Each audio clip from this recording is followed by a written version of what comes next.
Bonjour et bienvenue sur notre chaîne Loxon. Je suis Sylvain et dans ce masterclass je vais vous expliquer tous les détails du bloc système d'alarme afin que vous soyez de véritables experts à la fin de la vidéo. A tout de suite.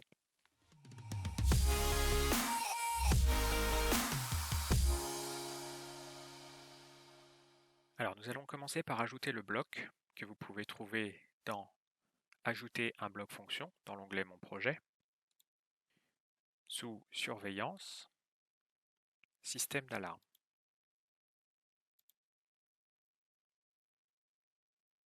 Vous pouvez également ajouter le bloc avec la fonction F5. Quand vous appuyez sur F5, vous avez cette petite fenêtre qui apparaît. Vous tapez simplement Alarme et vous prenez le système d'alarme.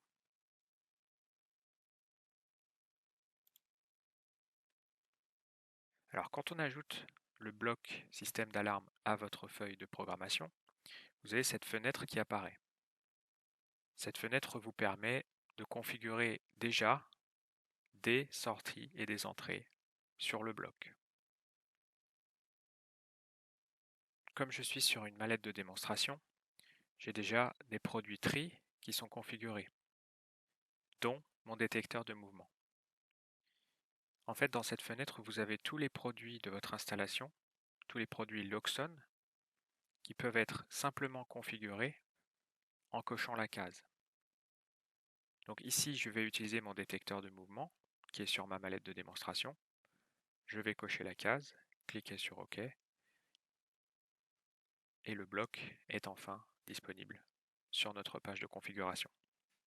Alors on vient de voir que par défaut, j'ai ajouté mon détecteur de mouvement. Sur une mallette de démonstration, vous avez également un contact de fenêtre qui est connecté à l'entrée I8 du mini-serveur. Donc je vais simplement glisser-déposer cette entrée sur la page et la relier à I3. I3, contact de fenêtre. C'est l'entrée d'alarme pour les contacts de fenêtre. 0 fermé, 1 ouvert. C'est-à-dire que si il reçoit un 0, ça veut dire que le contact de fenêtre est fermé.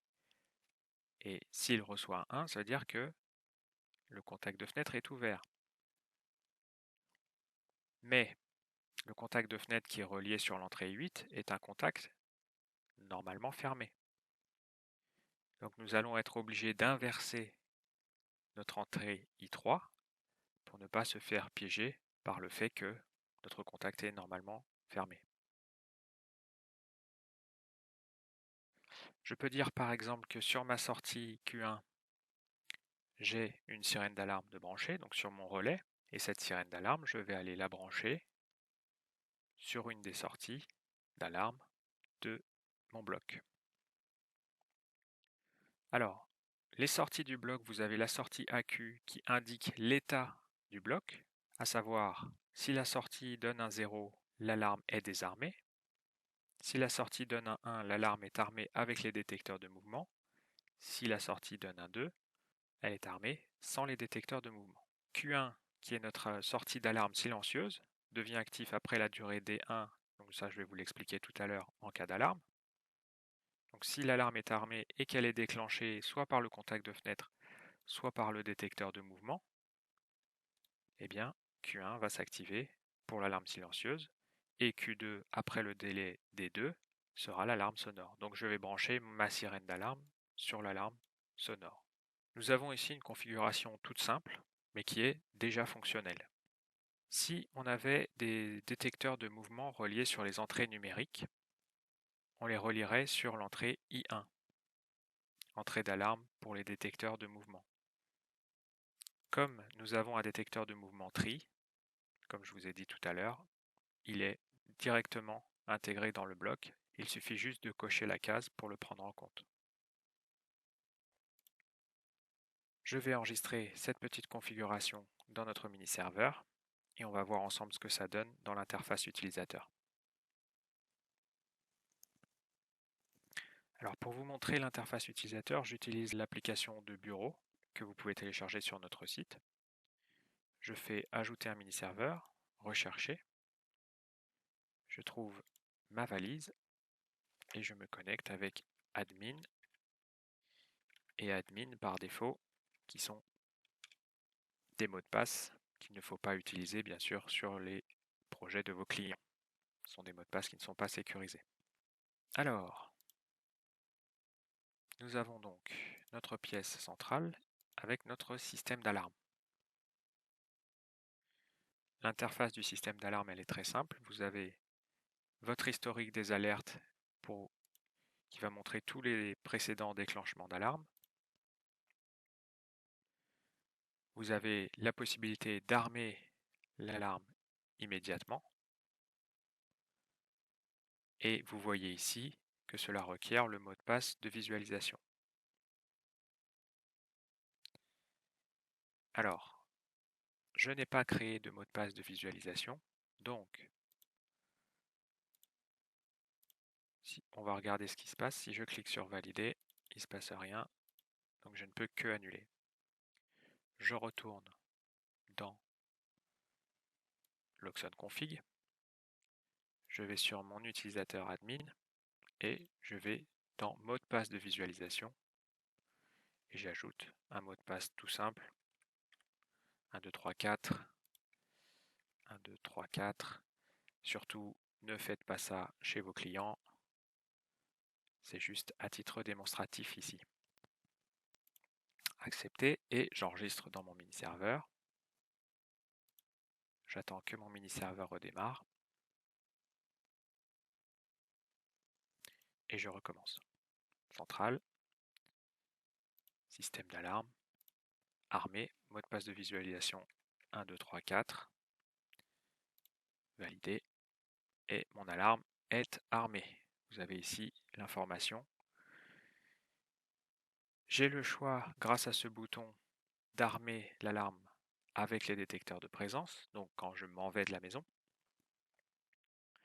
ou sans les détecteurs de présence. Vous voyez que je peux modifier ça même quand l'alarme est déjà armée. Donc activer les détecteurs de présence, je les désactive quand par exemple je reste à la maison et que je veux qu'il n'y ait que les détecteurs périphériques, donc les contacts d'ouverture, les contacts extérieurs qui fonctionnent pour déclencher mon alarme. J'ai le bouton pour désarmer qui est lui aussi protégé par le mot de passe de visualisation. Et voilà, mon alarme est désarmée. Je vais maintenant aller vous expliquer les propriétés du bloc.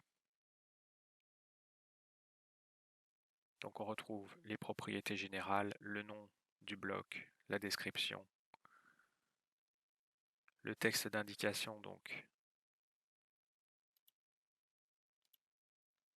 Ça c'est une option très sympathique pour mettre une remarque qui sera visible depuis la visualisation pour votre client, pour expliquer par exemple que fait un bloc. Pour le cas du système d'alarme, c'est plutôt simple, mais il peut y avoir des blocs parfois dans votre configuration qui sont un peu plus compliqués. Et vous pouvez mettre ici une remarque pour votre client. La couleur de l'objet, c'est pour l'Oxon Config. La catégorie, c'est l'alarme. La pièce, on va plutôt utiliser la pièce centrale. Est-ce que le bloc est visible dans la visualisation? Oui. Est-ce qu'il requiert le mot de passe de visualisation? On a vu que oui. On peut décocher cette option ici. Classement, c'est pour savoir est-ce que le bloc est important ou pas dans votre configuration. Est-ce qu'on l'utilise comme favori? On peut. Et puis nous avons les droits. Les droits, comme je vous ai dit dans le masterclass sur l'éclairage, on va en faire une vidéo à part entière parce que c'est relativement compliqué. Vous avez également Scénario qui va vous permettre de définir le délai pour l'armement retardé et le nombre de messages dans le fil de l'eau qu'on a vu dans notre interface et qu'on appelle dans l'interface historique des alertes. Vous avez ici une option pour supprimer les sorties. Alors qu'est-ce qu'on entend par supprimer les sorties? C'est-à-dire que en cas d'alarme, il n'y a que l'alarme silencieuse qui va fonctionner. Cette option peut être utilisée par exemple lorsque vous commencez à installer votre système pour éviter que la sirène d'alarme et toutes les autres manifestations sonores ou visuelles s'activent quand vous faites vos tests. La dernière option de scénario, c'est la configuration, donc c'est ce que nous avons vu tout à l'heure. Lorsque l'on fait un double clic sur le bloc ou lorsque l'on clique ici sur les trois petits points, nous avons cette fenêtre pour configurer les produits Loxone qui vont fonctionner avec ce bloc. Enfin, les derniers paramètres qui vont nous intéresser, l'entrée de rémanence, que je réexpliquerai plus tard dans la liste des entrées-sorties, DA qui est la durée du délai d'armement. Qu'est-ce que ça signifie? Lorsque vous armez votre alarme avec un délai, comme on voit ici, vous avez marqué armement dans 10 minutes. Eh bien, c'est le paramètre DA. Les 10 minutes sont configurées ici avec nos 600 secondes.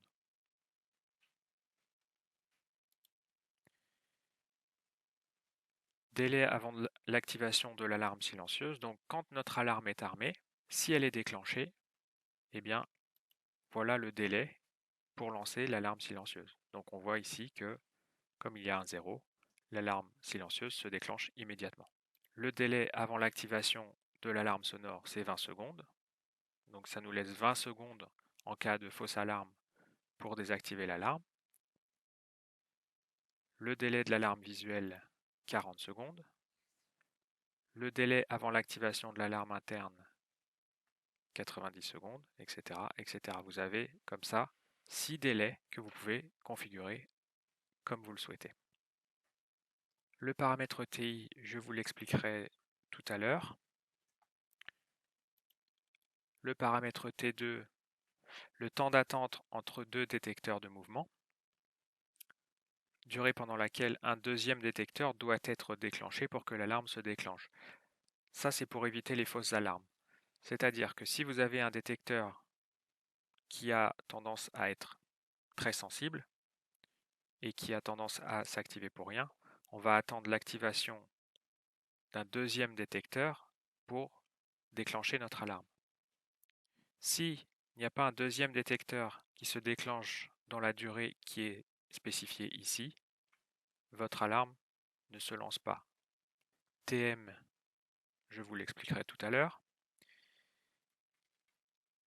DM, durée maximale de l'alarme. Ça, c'est pour éviter que votre alarme sonne toute la nuit. Si elle n'est pas acquittée au bout de 900 secondes, elle s'éteindra d'elle-même. Il faut bien sûr vous assurer que cette valeur soit plus longue que la dernière temporisation de D1 à D6 et l'avertissement, sinon ce niveau ne s'activera jamais.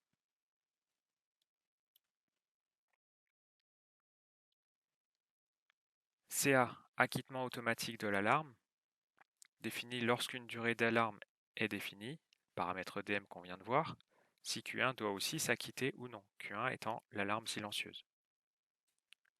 Donc, DM va arrêter l'alarme sonore, mais votre alarme silencieuse sera toujours active. Par contre, si CA est coché, même l'alarme silencieuse va s'arrêter. LI tient compte de l'état initial des contacts, définit si l'état initial des contacts de fenêtre et de porte doit être pris en compte. Ce paramètre, s'il est coché, va faire en sorte que si vous lancez votre système d'alarme et qu'une fenêtre est ouverte, le système va s'armer quand même. Si LI n'est pas coché, le système ne va pas s'armer, il va vous mettre un message d'erreur vous disant « il y a encore une fenêtre ouverte ». Si par exemple vous partez de chez vous en été et qu'une fenêtre est ouverte et que vous souhaitez que ça reste dans cette configuration, l'alarme se déclenchera si la fenêtre est fermée. Si l'état de la fenêtre change alors que vous êtes toujours en mode alarme, l'alarme sera déclenchée, bien sûr.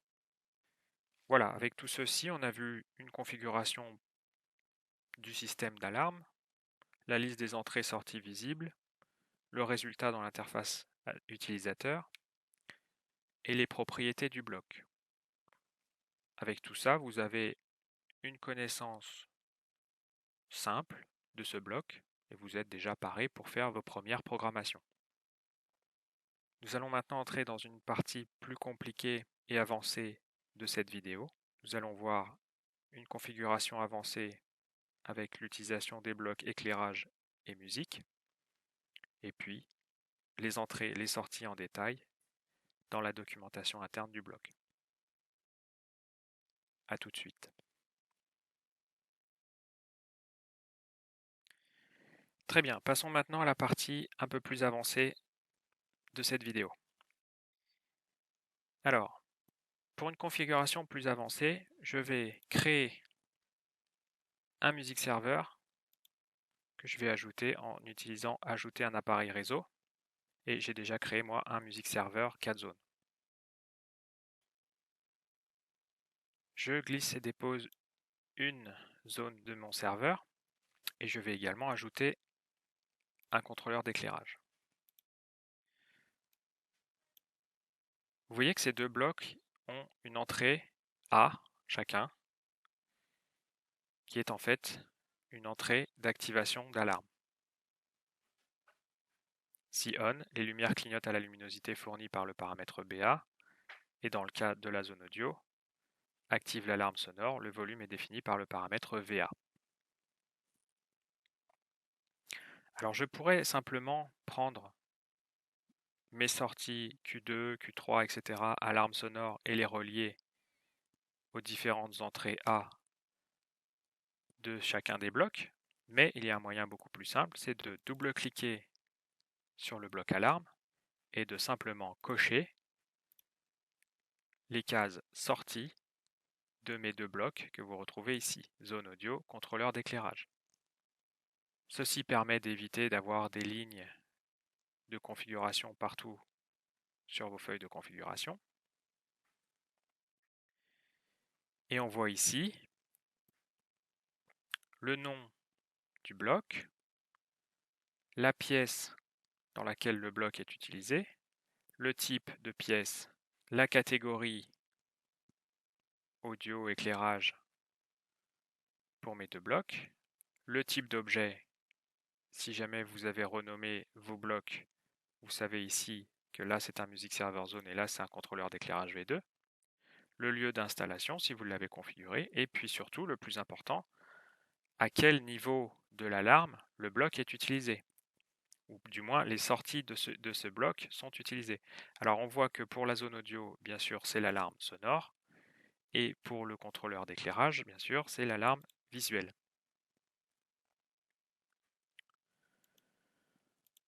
On retrouve bien évidemment les délais avant l'activation de l'alarme sonore et délai avant l'activation de l'alarme visuelle dans les propriétés du bloc alarme. Et là, on va définir, si on met 20 secondes ici, eh bien, le bloc zone audio sera activé au bout de 20 secondes. Si on met 40 secondes ici, les lumières vont se mettre à clignoter au bout de 40 secondes. Voilà pour la configuration plus avancée du système d'alarme. Vous voyez que c'est relativement simple. Il suffit d'ajouter les blocs Loxon, les produits Loxon, vous faites un double-clic sur votre système d'alarme et vous cochez tout ce qui vous intéresse dans votre configuration pour soit déclencher le système d'alarme avec les entrées, soit signaler une alarme avec les sorties. Nous allons maintenant passer à la description détaillée des entrées-sorties dans la documentation interne du bloc. Alors je vous rappelle, le petit en haut à droite de chaque bloc va vous permettre de lire la documentation détaillée de ce bloc. Cette documentation est hors ligne, ce qui signifie que vous n'avez pas besoin d'Internet pour y accéder. Alors en haut de nos documentations, vous retrouvez une description du bloc, ce qu'il fait, comment il s'utilise, etc. Et puis nous allons maintenant passer aux entrées. L'entrée, il y a un détecteur de mouvement entrée d'alarme pour détecteurs de mouvement traditionnels. Si vous avez des détecteurs qui ne sont pas des détecteurs Loxone, des détecteurs filaires par exemple que vous configurez sur les entrées numériques du mini-serveur, eh bien vous allez simplement les glisser-déposer et les connecter à l'entrée I1 du bloc. Pareil pour l'entrée I2 sur laquelle vous allez brancher tous les détecteurs de bris de glace. L'entrée I3 pour les contacts de fenêtres et l'entrée I4 pour les contacts de porte. Alors je rappelle que pour ces deux entrées, si vos contacts sont normalement fermés, il faut bien sûr inverser l'entrée du système d'alarme. Vous inversez en mettant votre souris jusqu'à ce qu'un point noir apparaisse et dès que vous cliquez, vous inversez votre entrée.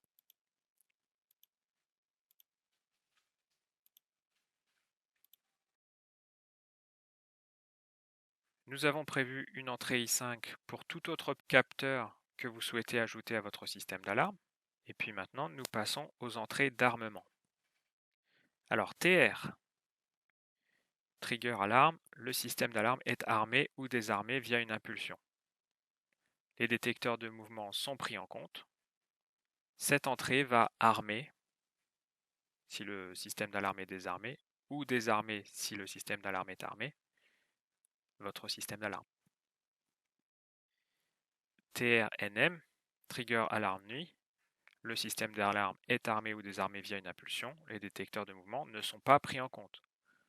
Donc, si vous souhaitez enclencher votre système d'alarme alors que vous êtes à l'intérieur de la maison, le système d'alarme va prendre en compte uniquement les détecteurs d'ouverture de porte et de fenêtre et les détecteurs de bris de glace.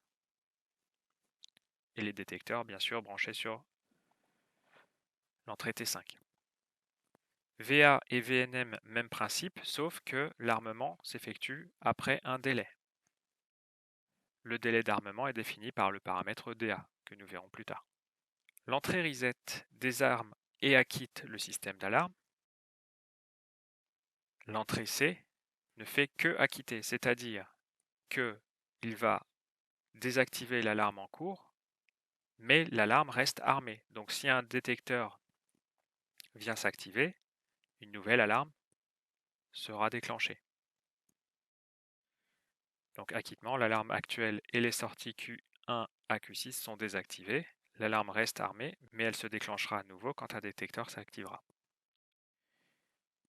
L'entrée 10, désactivée, bloque les entrées de l'armement et de désarmement, mais pas la visualisation. Donc c'est-à-dire que des entrées de TR à VNM ne fonctionnent plus.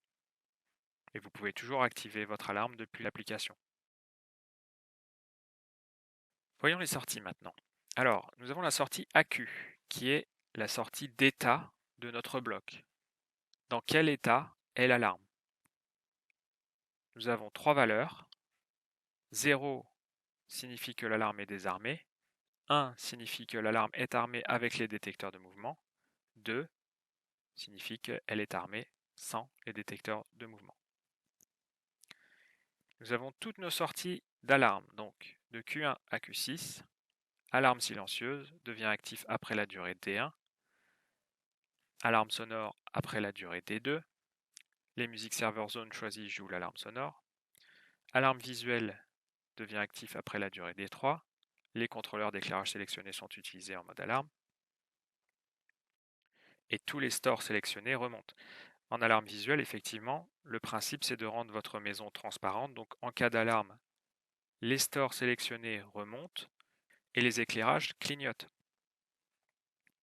Ce qui signifie que si quelqu'un voit de la rue votre maison, eh bien, on voit votre maison clignoter et c'est ce qu'on appelle avoir une maison transparente en cas d'alarme.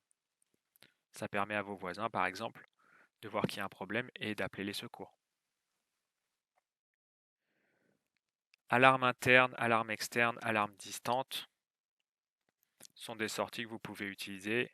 Vous les définissez sur les durées que vous souhaitez et vous branchez ce que vous voulez dessus. La sortie AQN, nombre de détecteurs actifs, relativement simple. Si vous avez 3 détecteurs de mouvement qui sont actifs en même temps, vous aurez 3 à la sortie AQN. Qt alarme de test. Utilisez uniquement si le paramètre TM est à 1. Donc on verra ce que fait le paramètre TM. AQR, temps d'activation restant. Temps restant en secondes jusqu'à l'armement du système d'alarme lorsqu'activé avec un délai. L'unité pour cette sortie, ce sont les secondes, valeur infinie. Si vous avez mis par exemple 900 secondes sur votre délai d'armement, eh bien vous allez avoir la valeur restante en secondes sur la sortie AQR. On peut utiliser ça pour faire des logiques par exemple. TQA, cause de l'alarme, dernier événement déclencheur d'alarme. Ici, nous avons une sortie texte qui va délivrer le nom et l'heure du dernier détecteur déclenché. Vous pouvez utiliser ça par exemple dans un fil de l'eau ou sur un logger pour savoir quel détecteur s'est déclenché à quel moment. TA, heure de l'alarme, date et heure du dernier événement déclencheur d'alarme. Plutôt simple. QO indique si des portes ou des fenêtres étaient ouvertes lors de l'armement de l'alarme. Et enfin pour finir avec les sorties, sortie AQT, sortie texte, avertissement via la synthèse vocale lorsqu'un contact de porte ou de fenêtre est ouvert lors de l'activation. Peut être connecté à une entrée TTS d'un Music Server Zone. Qu'est-ce que cette sortie accomplit? Nous avons une activation de notre alarme. Alors je vais le configurer pour que ce soit plus simple.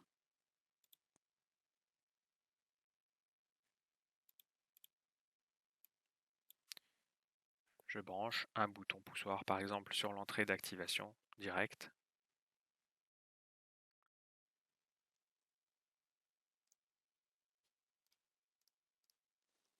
Et je vais lancer ma simulation. Alors là on voit que c'est en mode switch. On n'oublie pas bien sûr de modifier pour que dans la simulation, le bouton poussoir agisse comme un bouton poussoir. Alors si j'active mon alarme,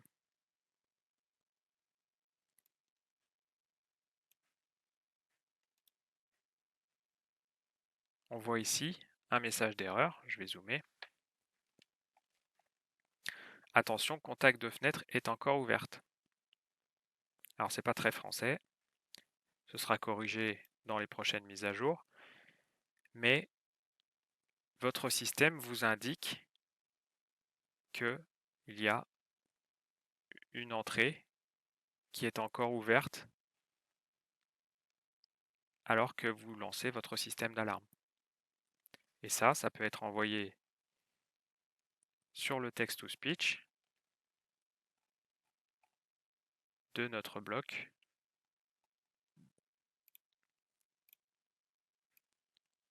zone audio.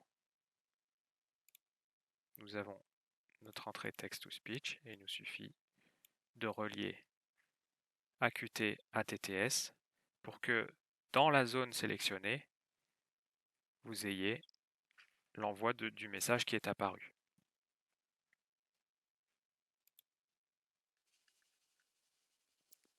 Alors passons aux paramètres. Nous avons le paramètre de rémanence. L'entrée de rémanence, lorsqu'elle est active, le bloc conserve son dernier état après un redémarrage du mini-serveur. Si cette entrée est cochée, toutes les heures, le mini-serveur enregistre l'état de ce bloc. Si une coupure de courant survient après cet enregistrement, eh bien, une fois que le courant est rétabli, votre bloc se remettra dans l'état dans lequel il était au moment de la sauvegarde dans la rémanence. Pour le bloc alarme, en l'occurrence, si l'alarme était activée au moment de l'enregistrement de la rémanence, eh bien, après la coupure de courant, l'alarme sera de nouveau active ou armée après le rétablissement de l'électricité. Le paramètre DA, durée du délai d'armement. Durée du délai avant armement de l'alarme, très simple. lorsque vous activez votre alarme avec V et VNM, vous prenez la valeur utilisée par le paramètre DA, l'alarme s'arme après la valeur indiquée par ce paramètre. D1 à D6, comme on l'a déjà vu, votre alarme s'active, votre alarme silencieuse s'active immédiatement, l'alarme sonore après 20 secondes, l'alarme visuelle après 40, etc., etc.